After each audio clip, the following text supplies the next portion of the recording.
He went swimming every day, whatever the weather. I often joined him. Always in the same place? Yes, more or less. Here we are. Is that the path down the cliff?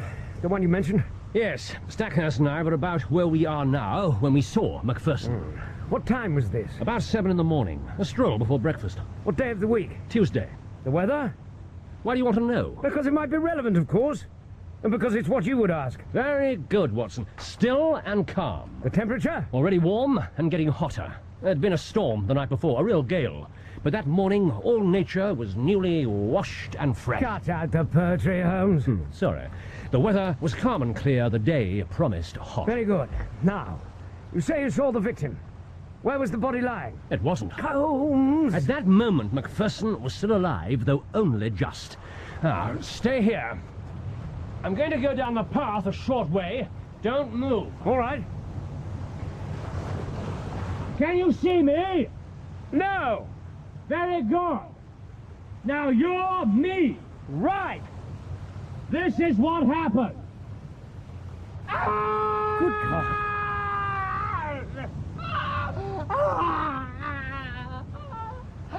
Help me.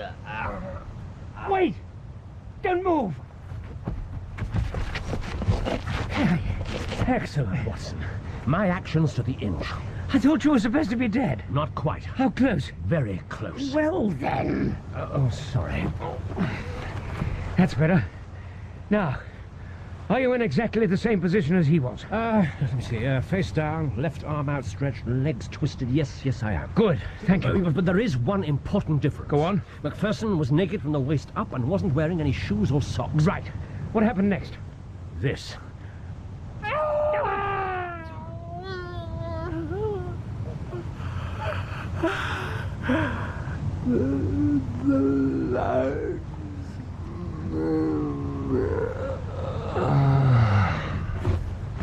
And then he died. I'm afraid there was nothing we could have done. Must have been a horrible experience. Yes, I can't deny it. I've seen more death than I care to remember, but this was particularly unpleasant. Such a young man. And on a morning that made one feel good to be alive. Those words, I couldn't quite make them out. The lying man? Now try to reproduce exactly what Stackhurst and I heard. Try again. The linesman? No, surely not. Now, the only sense I could twist out of the sounds was the lion's mane. The lion's mane? That's hardly more likely than my versions. What did it mean? I had no idea. And so? So, I remember it. And file it away for later. New information may well throw some light on it. Bravo. Now, excuse me. So, yes, that's better. Now, can I tell you anything more? Of course you can. Was there any obvious cause of death? The man had been flogged. Flogged? His back was covered with dark red lines. There was long wheels curved right round his body. My God. Still bleeding? Oh, yes, the wounds were obviously fresh. Anything else? Blood all over his chin. His chin? He'd bitten through his lower lip with the pain. So, he had just enough strength to get up the cliff path. You looked down onto the beach, of course. Of course. And? It was deserted.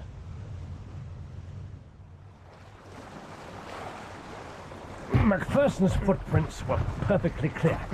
He'd come down the path with a spring in his step and staggered back up as much on his hands and knees as on his feet. The erratic footprints. They started from here, at the bottom of the path? Yes. What about signs on the beach? Oh, unfortunately, this shingle holds hardly any marks. So you weren't able to read anything? A little.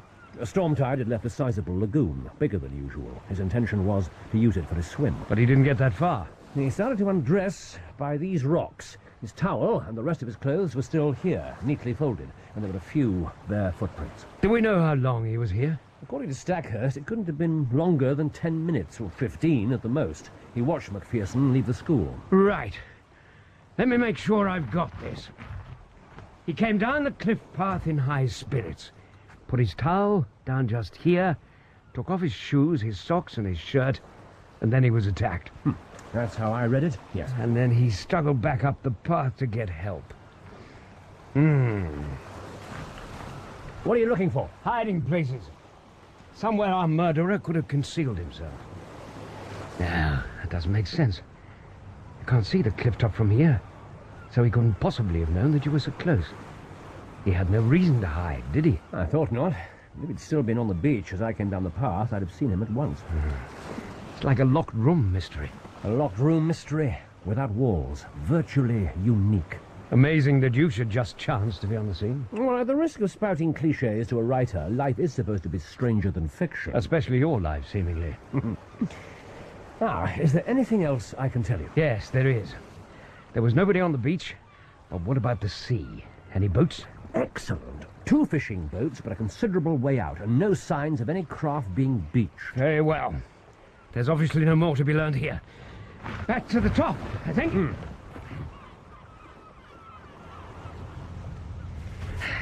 Did your companion, what was his name? Stackhurst? Yeah.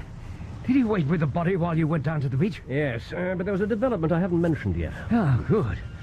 I could do with some new material. What happened?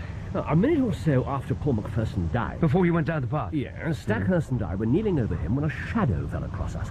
Ian Murdoch. For a deserted cliff, it seems to have been positively swarming. Is he from the school too? Mathematics master. Tall, thin, dark, somewhat aloof. A fierce temper, so I'm told, though usually he managed to contain it. A friend of the dead man? Apparently not. There'd been some incident with Macpherson's dog. Murdoch threw it through a plate glass window. Good God. This is a man in charge of children? Stackhurst told me he'd have dismissed him on the spot, but he was too valuable as a teacher. How did he react to the sight of the body? He seemed to be honestly shocked. Poor fellow. Poor fellow, what can I do? How can I help? An act, do you think? A good one if it was. Which direction did he approach from? Hard to say, I'm afraid. Our attention wasn't exactly on our surroundings. So he could have come up the cliff path? Well, if he did, it was very gingerly. I didn't see any footprints. Did you suspect him at that particular moment? He was close at hand. Logically, he was a suspect. Yes, but how did he strike you? Was he acting suspiciously at all? You know, this is just like that damn stage play. The similarities elude me. Questions. All I'm doing is asking an endless string of questions. It's always you who gets the interesting speeches. I thought you liked it that way. Amazing, Holmes. That's incredible, Holmes. It all seems so simple now you explain it, Holmes. I'm not sure I want to go down in history as a literary device to make you seem even cleverer than you are. 8. Not to mention lending credence to your more dubious deductions. 8 what? What do you mean, dubious? 8 what? Consecutive sentences without a question mark. Oh, for goodness sake, I'm talking about fiction. This is real life. Is it? Please. If we start discussing your precious Tibetan mysticism, we'll be here all day. You think that will be long enough? No, I don't.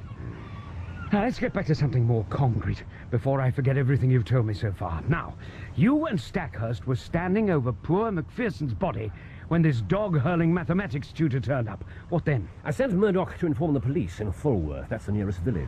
Then I left Stackhurst to guard the body and went to look at the beach. By the time I got back, Murdoch had returned with the official representative of the law, Constable Anderson, a member of that peculiar, slow Sussex breed. Holmes. Fond of good sense under a silent exterior. You certainly have mellowed. Good sense, which he instantly demonstrated by asking me for advice. On the other hand, maybe not. What did you tell him? To let no one touch the body until the doctor had seen it and to stop people trampling all over the scene. And then... And then what? Then I went home for breakfast.